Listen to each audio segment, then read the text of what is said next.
You are listening to Golden Otter Divinations, where the metaphysical meets the mainstream with Autumn Seibel.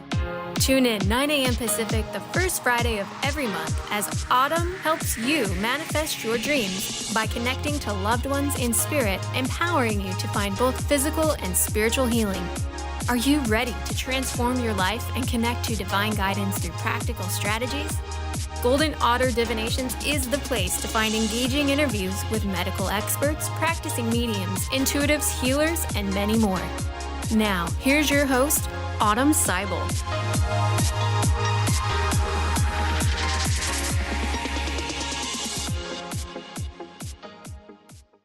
Hi, everyone. I'm Autumn, and you're listening to Golden Otter Divinations on Transformation Talk Radio. Stay with us for the next hour as we explore where the metaphysical meets the mainstream.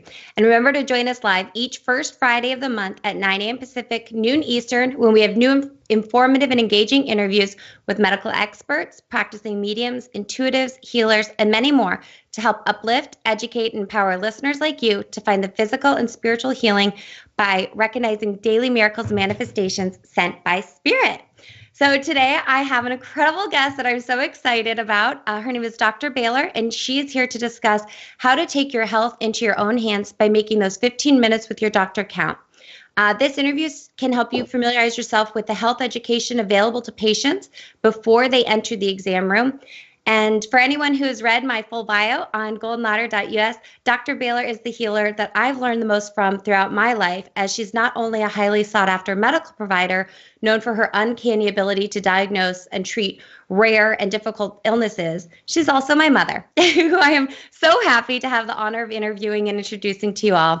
So she gave birth to me, and it's only right that as I give birth to this radio show, Golden Otter Divinations, she's here to for the first episode. So let's all welcome Dr. Baylor to Golden Otter Divinations. Hey, Mom. Hi, honey. Thank you for having me. I'm so excited. Thank you so much for being here for my first show.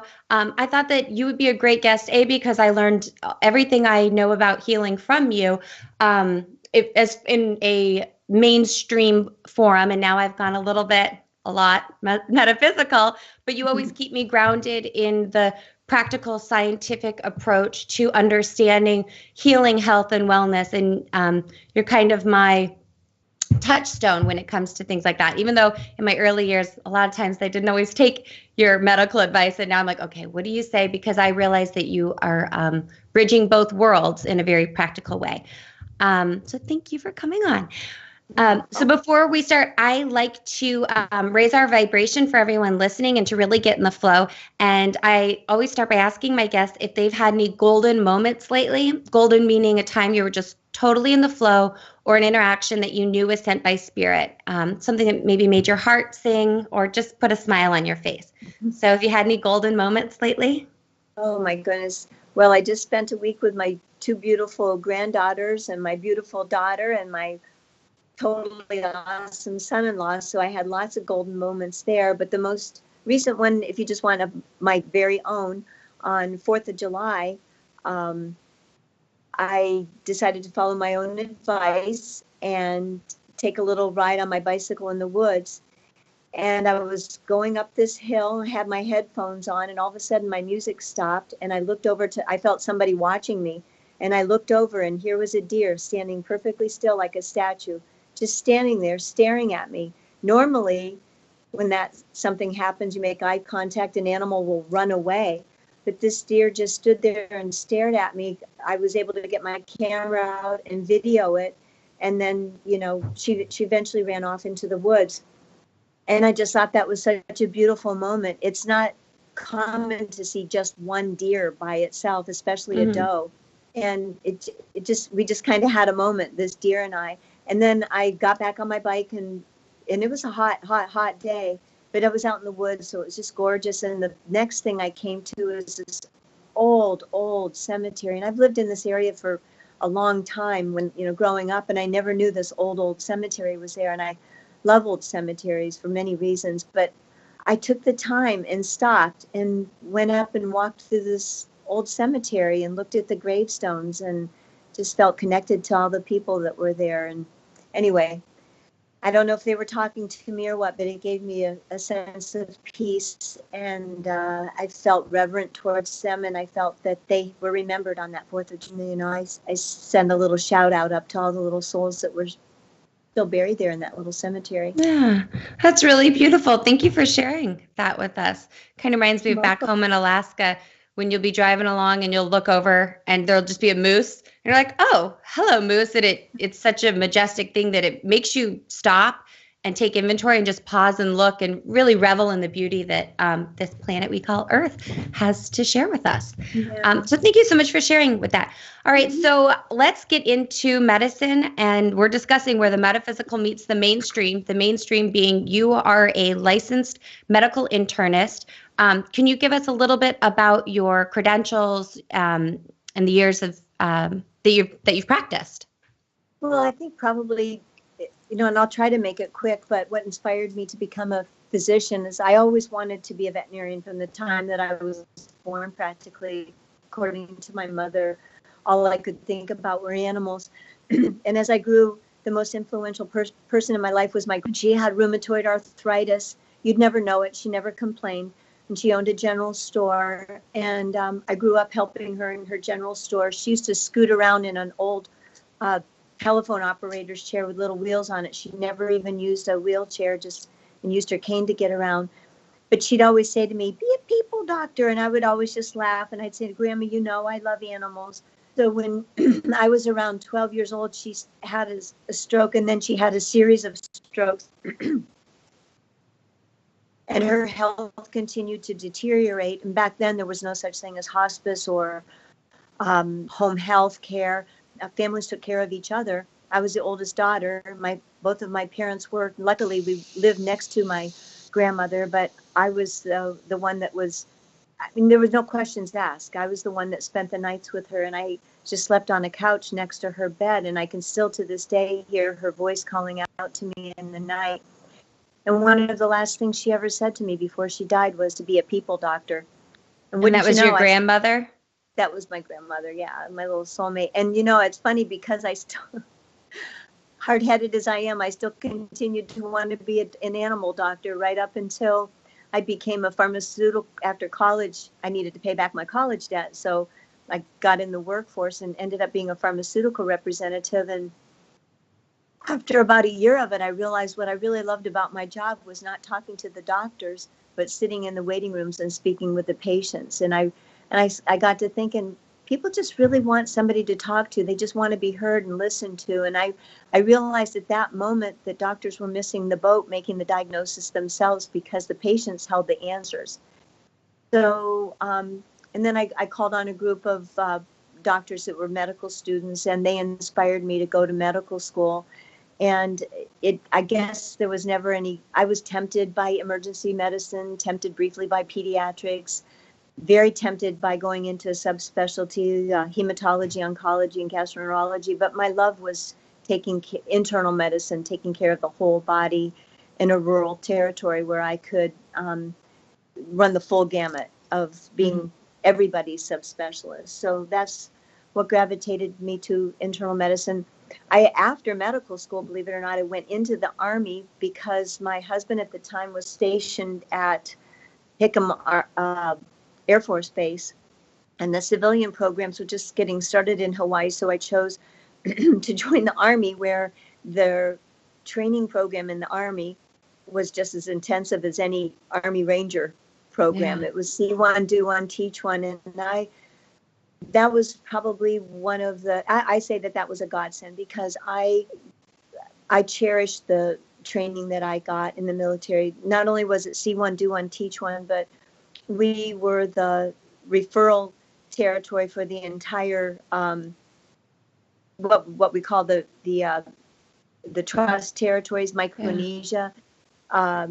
And that's right. We were just talking about this, and I mean, you've been my mom for all these years, and I never knew this part of your training, which explains why you have such a depth of knowledge. Tell us about that experience.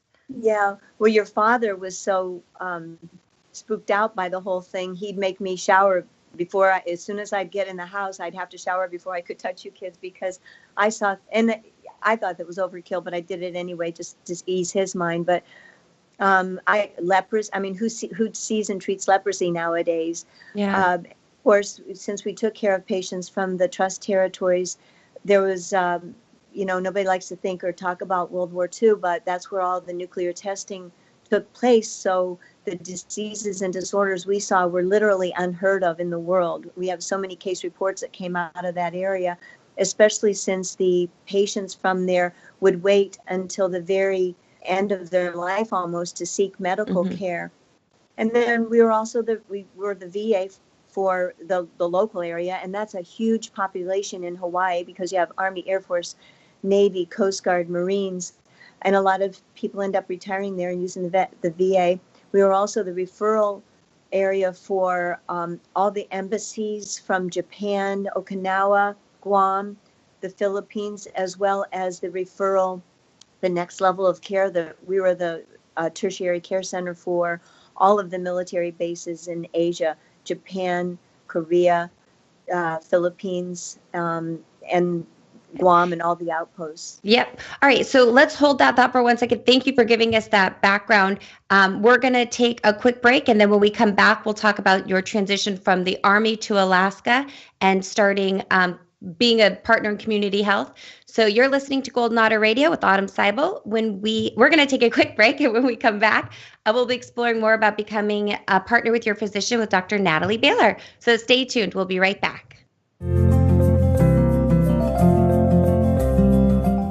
We are back on Golden Otter Radio with Autumn Seibel. My guest today is Dr. Natalie Baylor, who'll be talking to us about becoming a partner with your physician. But before we continue, I want to make sure everyone knows how to contact Dr. Baylor. So Dr. Baylor, could you give us the best contact information for our listeners? The best way to contact me would be through Golden Otter Divinations, the website, and I believe Facebook page too. Call 800. Oh, I'm sorry. No, that's perfect. Yeah, so we are actually going to be taking live calls. So if you want to call in and speak to Dr. Baylor and ask a medical related question or spiritual, metaphysical, mainstream, just open to it all, call 1-800-930-2819. The phone lines will be open. Again, the number is 800-930-2819. Give us a call. We'd love to chat.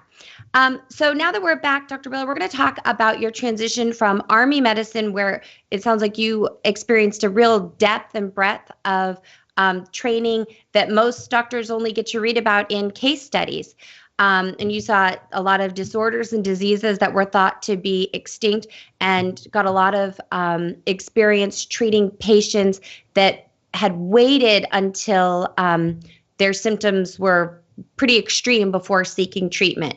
So with that training, I'd like to talk to you about how you decided where you wanted to open your own practice and why you chose rural medicine.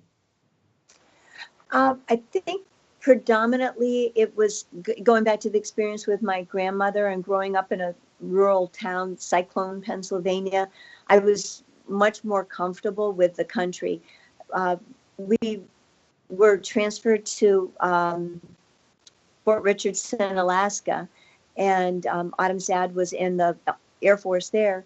And the moment the kids and I got off the plane, I felt like I was home. I don't know if anybody out there can relate to that. You know, sometimes you're like, do I belong here? But the moment that we all got off the plane, I was holding Autumn and her brother Augie's hands. And it's funny because there's all of my children's names begin, and I couldn't help but thinking when I got off the airplane, there's gold in them there hills. Mm-hmm. And the first thing I saw was this rainbow, and I thought, I wonder if there's a pot of gold at the end of that rainbow. And it's ironic because both Augie and Autumn had already been born. Their brother Austin came along later, but by then you had to have 3 AUs. So it sounds like you followed your intuition to Alaska. Correct. And then out rural community? Well, I was at Fort Richardson, Alaska, which is a little rural. It's on the outskirts of Anchorage. And then I knew that I wanted to go into private practice, so I started doing what's called locums tenens, and I started working out in the little town Palmer, Alaska. And it was that same feeling when you drive out. If you ever read the book Alaska and go through the part where where they talk about how the settlers came. That's where the settlers came early on. And it just, you drive out through those beautiful mountains, and then this valley opens up, and it's literally, to me, heaven. And that's where you wanted to That's be a where part I of the knew I community. wanted to. I used to joke when people would ask me, because I wouldn't go into that whole explanation, but I'd say, well, there were no stoplights, and there was only one stop sign and no stoplights at that time, and I kind of liked that.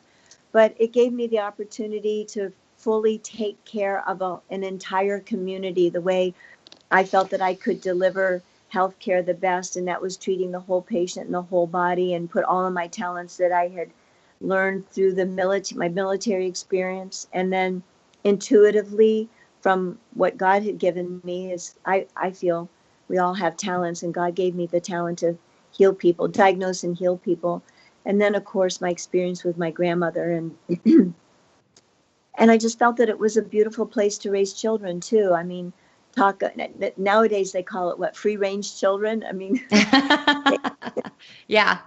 yeah. Look at my daughter. She's the definition of free range. But it was accepted. It was not just expected, but it wasn't just accepted back then. It was expected. You know, kind of survival of the fittest. I do have an aversion to shoes. Dan's always on me. I'll run out into just totally barefoot. He's like, shoes? I'm like, why? So let's talk about establishing healthy community habits. And what is preventative medicine exactly? Preventative medicine, I should probably look up the actual definition, but my definition would be a person taking basically responsibility for their own future health. Mm-hmm. And as a physician, I know this sounds crazy, but that's probably the hardest thing to get through to patients. And, many physicians absolutely abhor the internet and all this information that gets bombarded to patients. Because let's face it, there's a lot of misinformation out there. But I feel that it has helped me tremendously communicate with my patients, because you at least establish a frame of reference. You know what their expectations are and what they're thinking, as long as you ask them. Some patients fear being judged by bringing up something they might have read on the internet and are quiet, and then they leave the doctor's office disappointed because the physician hasn't brought up something maybe they read. So I've always encouraged people to talk freely about anything they've heard, any perceptions, whether they're misperceptions or truth that they may have regarding their symptoms, their diagnosis, pre-diagnoses that have been made, etc. So I usually start from scratch with patients and go forward in talking about the preventative health. It's a really proactive approach to making your physician your partner, because they are no longer the holder of all knowledge.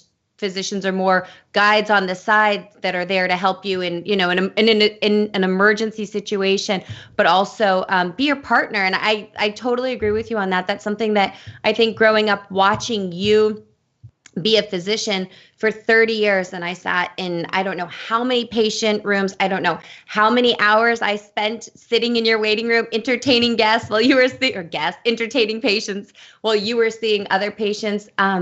And a lot of it was like, well, why are you here today? And they would tell me, and then I, just have these really great conversations. And it's a lot like what you said, it's just needing someone to listen. And when I did my health coaching training, that was one of the main things that they said is, we just need somebody to kind of be a sounding board and to hold the space, because we have all the knowledge that we need to heal ourselves within ourselves. But sometimes we need to kind of excavate it and dig in there. And when you find a partner, a physician that's willing to be your guide on the side instead of the holder of all the knowledge that there is, it's really it's a beautiful relationship, because they're there to hold the space for you to heal, but you're doing the work that it takes to really have long-term healing. And that's actually something I wanted to talk to you about what role, having practiced medicine in Alaska, which is a subsistence culture, what role on longevity do you think that nutrition and living habits have? Oh, I think it has an incredible role. I want to get back to that, but I have to say something about preventative health and kind of evolution. I feel like we're going through an evolution, but it's not just an evolution, but it's a full circle. Uh-huh. Because being 64 years old and starting medicine when I was at like 30, basically, at 30, I was taking care of people in their 80s. And I've taken care of multi-generations. And what I see in the older generations that are kind of passing through, most of them, like, let's say when I was 30, the 70, 80-year-olds, they had a kind of almost a fatalistic approach to life. What will be, will be. You know, they didn't care or even know much about preventative health. They just knew what worked for their ancestors and what had been passed down to them. But and through the generations of what I see coming up now, whether it's the internet, whether it's the fact that people realize that they have to take responsibility for their own care, but I see this next generation being much more partners, like you mentioned, in their healthcare, which is a huge relief to me, because up until now, I felt like I'd lay awake at night worried about, will they show up for their mammogram? Did I explain to them the important, I felt like I had to practically go to people's houses and take them by the hand and take them to their appointments because they didn't realize the importance. But this newer generation seems much more educated. Yeah. So anyway, I just felt like I needed to say that and give your profession with the health coaching a shout out, as well as people participating. And then back to your question about subsistence, because it kind of feeds into that. Yeah. The older generations didn't realize the health benefits. They were in survival mode, hunters, gatherers, basically. And, they, if their lifespan was shortened, it was only because of the risky nature of their hunting and gathering. But that being said, nowadays, the hunters and gatherers, they know about preventative health. They know that they shouldn't be smoking, shouldn't be drinking. So when you combine that aspect with their knowledge, plus the hunting and gathering aspect, they're burning their calories while they're hunting and gathering their food. They're eating meat that's not tainted or blueberries, things that are gathered in nature. Non-genetically modified, no additives. They're from the earth, organic. From the earth. You have to work for it, and then the food tastes better. I don't know what it is when you gather your own food. Maybe it's because you relate the experience. How they always say presentation is everything. Well, I think gathering is everything too. Like when we would go fish salmon, when you would eat that salmon on your plate, you'd think about the actual fishing of it. And I don't know if that turns on some sort of something in our pineal glands or something in the brain. I don't know if anybody's ever studied it, actually, but that would be an interesting medical study, I think. But I think it's a very, very positive aspect when people stop and have those golden moments, as you said, and we'll look at the native Indians, how they did with their hunting and gathering. Yeah. You know what? I want to talk a lot more about that, but we have to take a quick break. So hold that thought. And I want to make sure we have plenty of time to capture the whole idea. We're going to take a short break. You're listening to Golden Otter Divinations with me, Autumn Seibel, and our guest today is Dr. Natalie Baylor. When we get back, we'll talk more about subsistence living versus living on the economy and how city dwellers or non-rural residents can mimic a subsistence lifestyle. Thanks so much for listening. We'll be right back. With me, Autumn Seibel. I have Dr. Natalie Baylor here discussing the bridge between the metaphysical and the mainstream in the medical profession based on her 35 years as a practicing medical internist. She's going to give us some tips on making the most of our 15 minutes with the doctor. But first, we're going to finish up some questions about subsistence living and how people who live in the city can mimic that lifestyle.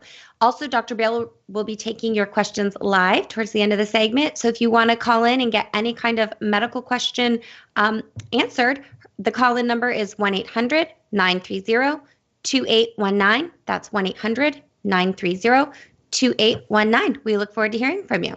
So Dr. Baylor, right before we went to break, we were talking about the role that nutrition and living habits have on longevity. Specifically, we were talking about subsistence living, which is organic, eating close to the ground, no genetically modified organisms or additives.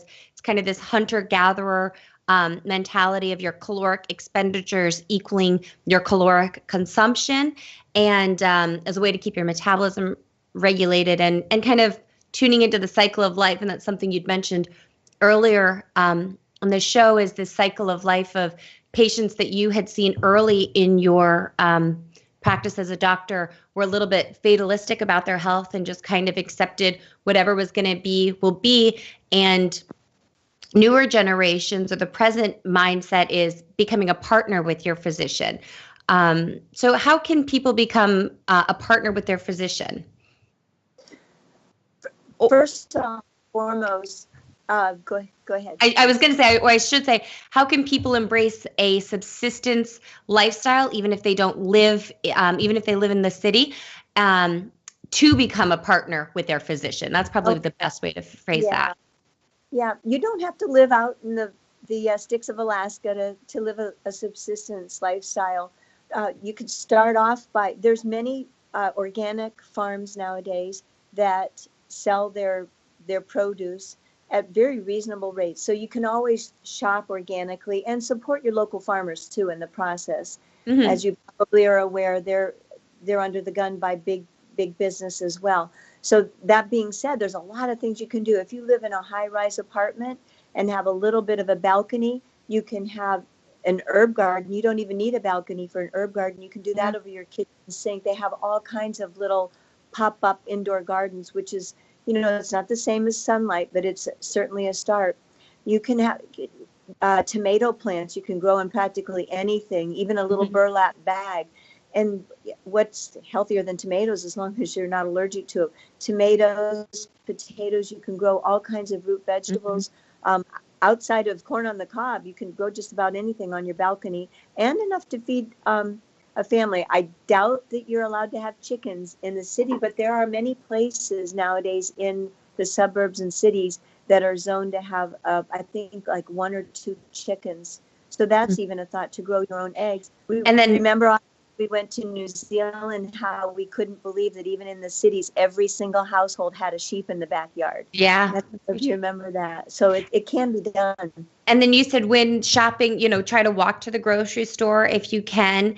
And I think that's something really interesting, this idea of, we grew up in a rural community where if we did go to the grocery store, it was like you packed your car because it was an hour drive. But then we did have, moose in the freezer, salmon in the freezer. The bulk of our meat was from subsistence, but then you supplement based on where you live. But then can you talk about shopping the perimeter? Correct. In the grocery stores, I always tell my patients, it's just an easy rule of thumb for them to remember, instead of, oh, she said to get broccoli or, whatever. I always say shop the perimeter, stay out of the aisles. In the aisles of the store, of course, where everything has the preservatives and it's boxed, and, and that's all well and good if that's all that you have at your disposal. But for the most part, you want to do daily shopping, just like people with a garden. They go out and pick what's ripe that day. So, I would say if you have the capabilities, walk to your local market every single day and get just what you need for that day, or maybe 2 days. But don't stock up your refrigerator for weeks on end and get things that are going to go bad anyway.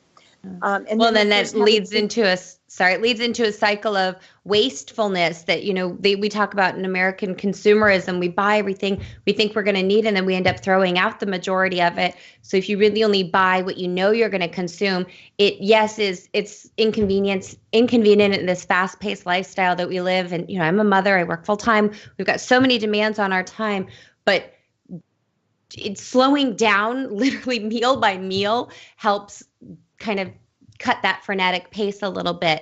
And then you talked about getting outside and getting grounded for emotional health. You talked about eating as close to the source as possible, which kind of mimics indigenous living that our ancestors used to do, and talk about the benefits of gardening and connecting with the earth. How, in your clinical experience, what do you see with patients who live those types of lifestyles, who are eating closer to the earth?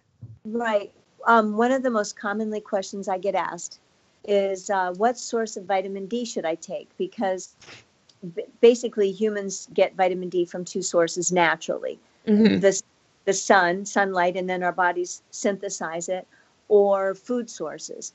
So if you think about where we basically evolved, and no, some people don't like to hear that word evolved, but where we came from originally.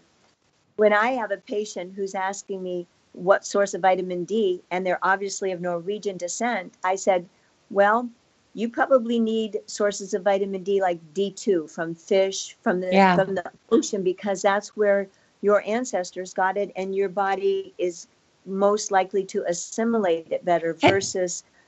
Have you ever seen the literature on the blood type diet? There's Yeah. a nutritionist, doctor. You've seen that, the blood type diet, where you eat. There's certain foods that are better for certain blood types based on your genetics. I mean, now they have on TV that you can actually send away kits to see what specific food allergies you may or may not have. But that goes back to the conversation of becoming a partner with your physician, not waiting until you're, terminally ill to get help. It's like, when are you not feeling so great? Right. Yeah. Oh, we've got it. Go ahead. Unfortunately, we're all a melting pot now, and many of us have so many different genetic roots that it would be hard to tell. So for the most part, if you don't have that at your disposal, or let's say a patient's adopted and really doesn't know what they are, then getting a little bit from all those sources. I pay a lot of patients. I guess what patients are drawn to me for is my belief that if I don't argue with anything that works, and it all does start with a belief system. And if a patient really believes that something's going to work for them, I'll say, well, you know what? Let's try it out. Let's do Western version and whatever version works for you. And 9 times out of 10, that is the key. And even the major medical centers now, like the major cancer centers in the United States, have they call it integrated medicine because they've realized that the mind-body connection is indisputable. It's scientifically proven. Mm-hmm. So I'm not sure if we came back to the original question of subsistence, but back to, you mentioned something about. We have a caller who called in, or who wrote in, Sandy in Seattle, wanted to know, hi Sandy. She said, I've heard that there are certain items are less important to buy organic than others. Is that true? So in health coaching, we talk a lot about the dirty dozen. So those are produce that are named for the worst pesticide exposure. So that's another, reason why buying organic is so important, is this what's being done to our soil and the amount of pesticides that are being sprayed on our foods. We pay a lot of attention to the quality of water that we're drinking, but not necessarily what is happening to our food before we get it. So to answer Sandy's questions, this year's list of fruits and vegetables that have the most pesticide residue are strawberries, apples, nectarines, peaches, celery, grapes, cherries, spinach, tomatoes, sweet bell peppers, cherry tomatoes, and cucumbers. So those are that's produce that has a permeable layer on the outside. Hope that answers your question, Sandy. Before we go to break, Dr. Baylor, do you have any other organics that are less? To that list that you just mentioned, I would say at least half of them you could obtain. Like I have an apple tree in my yard. You can find sources of your own organic food where that the soil is untainted. And I had mentioned to you before, Autumn, you didn't realize that I used to worry that we lived, even though we were in Alaska, a power line was not far from our house. There's so many different things that go into what we put into our bodies that we're not even aware of. But that's why taking control and having control of your own food source is probably the best, if you have the ability to see where it's grown and or even grow it yourself. And I think that's why, going back to your question about Alaska, we see where our food's grown. We know where the moose have been on our dinner table. We know where the salmon what rivers they've been in, the oceans that they've swum in. And so that's real important. Whereas we don't know where some of our fruits and vegetables have come from that says made in Mexico. I mean, where did it travel and what's it been exposed to? I did a lesson for. I told a mother last night, she was at my house and she was picking raspberries off the raspberry bush to give to her son. And I knew that I had sprayed it with some neat's foot oil a couple days ago. And I thought, I wonder if that's off. And just as she was about ready to put it in his mouth, I said, you better spit on that raspberry first. And she kind of I said, mother's saliva is the most common household cleaner. Nothing cleans a piece of fruit off better than your own saliva. So she did. And because the little boy, he's only 2, he was trying so hard to get that raspberry in his mouth. And I don't know if meats put oils. So we're going to take a quick break, and when we get back, Dr. Baylor will explain to us what listeners need to do about making the most of the 15 minutes that they have in the exam room with their doctor. So you're listening to, this is me, Otter, on Golden Otter Radio. Stay tuned, and we'll be right back.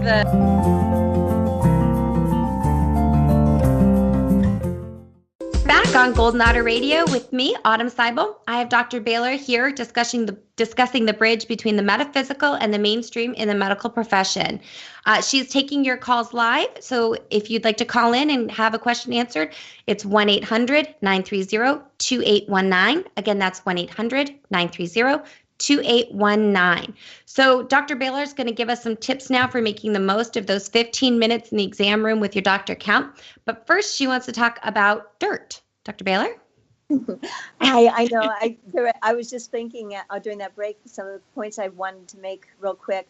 I don't know if any of you listeners out there love rainstorms and going outside after a rainstorm. There's that clean smell, that earthy smell, and how it just makes you happy, even though it just rained.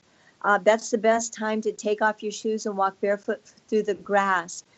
Dirt has a natural antidepressant in it. Well, actually, it has a microorganism, if you want to know the science of it, that when you breathe it in it releases the same biochemical in the brain that many antidepressants do. So that's another added benefit of digging in the dirt. And Autumn's father used to say, "Where's your mother?" "Oh, out digging in the dirt like a hen." There's nothing better for getting rid of the blues and going outside, digging in the dirt. Plus, if you read about it, there's a grounding process that takes place with electrically in our own bodies, because believe it or not, we're full of positive and negative ions. Mm-hmm. That being said, the other kind of quick points I wanted to make about subsistence, when Autumn was asking me about getting outside and walking, even if you don't have the subsistence lifestyle, you can somewhat mimic it by trying to walk to the grocery store and then take in the beauty around you. Take in deep breaths of air into the nose and out through the mouth. Try to make it a hunting gathering experience as much as possible. Also, and then back to therapy animals. I have a therapy dog in my office. The medical studies have proven without a doubt patients' blood pressure and pulse are usually at least 10 points lower with a therapy animal in the office. And then for patients themselves, whether it's an animal or other humans, the best therapy for any chronic medical problem, helping others. When you start getting involved in another person's pain or suffering, and not to even call it that, but issues, and helping them, you'd be amazed at what good that does for your own medical health. While staying grounded in your own self-care practice, because caregiver syndrome is a real thing. So what you were talking about, getting grounded in the metaphysical world, we call that transmutation. And it's basically taking the energy that we've kind of accumulated and stored in our souls and in our body's physical cells, and then giving it back to Mother Earth, because Mother Earth, we come from it, and she has the power to take that and transmute it and clean the energy. It's just like you plant a seed, a tree grows, and then it filters the air that we breathe, and it's a process. So back to talking about your exam rooms, what should patients do to prepare once they have an appointment scheduled with a medical professional? We've talked about writing questions before appointments, making lists of specialties, bringing a family member. Correct. The main thing is to do if it's a first time appointment with a provider, unfortunately nowadays many people are stuck with who they get because of their insurance programs of private providers, et cetera. But if you have some latitude there, I would do your homework and find a physician. When patients would ask me what's the best way to find a doctor when they're moving to another area, I say find a nurse that works at a hospital and start asking questions, or same thing goes for different clinics, and find a provider that you think will be willing to engage in your belief system as well, and aren't going to diminish your beliefs, because the healing process or the preventative health process begins within you. So you need partner who will listen to you. That being said, go prepared with a list of questions.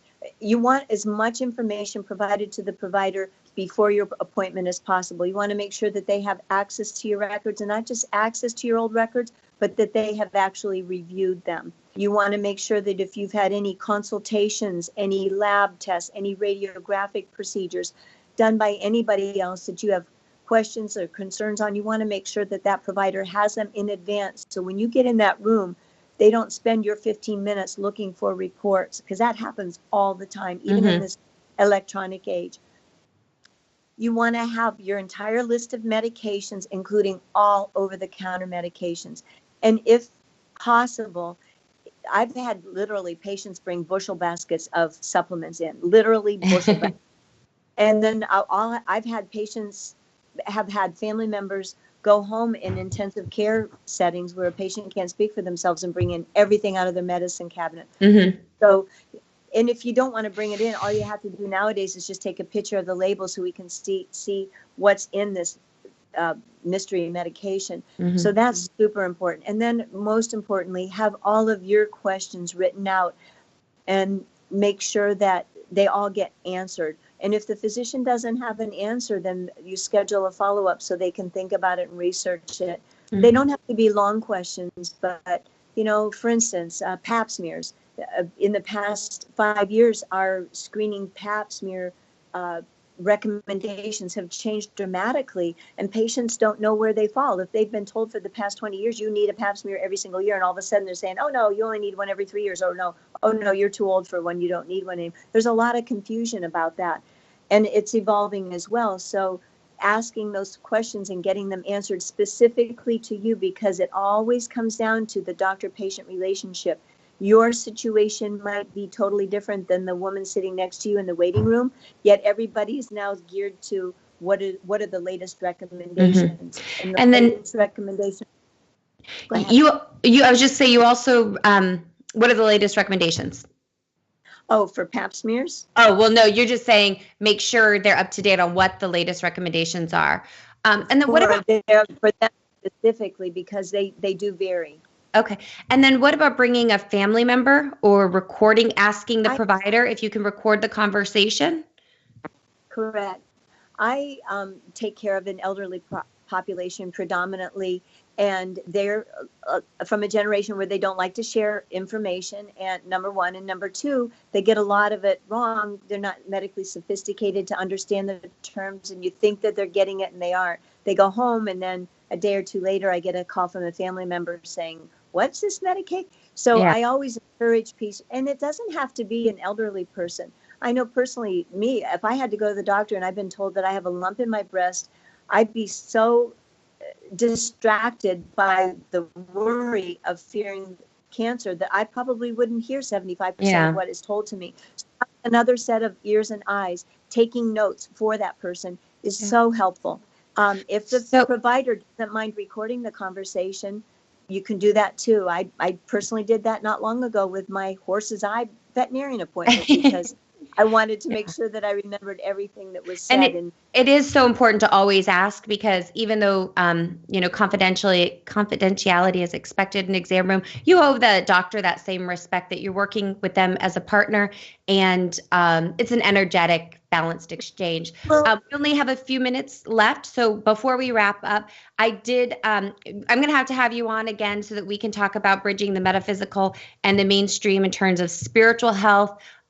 We personally have talked a lot about the soul leaving the body, those moments when patients transition and what happens there. And that's a conversation for another time when we can get really in depth into the metaphysical.